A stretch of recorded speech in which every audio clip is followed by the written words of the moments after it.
Rajendranagar police station పరిధిలో ఓ private travels బస్సుకు పెను ప్రమాదం తప్పింది. అతివేగంతో వచ్చిన ట్రావెల్ బస్ సీసీ కెమెరా స్తంభాన్ని ఢీకొని ఆగిపోయింది. బస్సులో ఉన్న ప్రయాణికులకు స్వల్ప గాయాలయ్యాయి.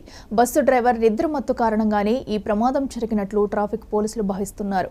ఆరంగర్ చౌరస్తా దగ్గర ఈ ఘటన చోటు చేసుకుంది.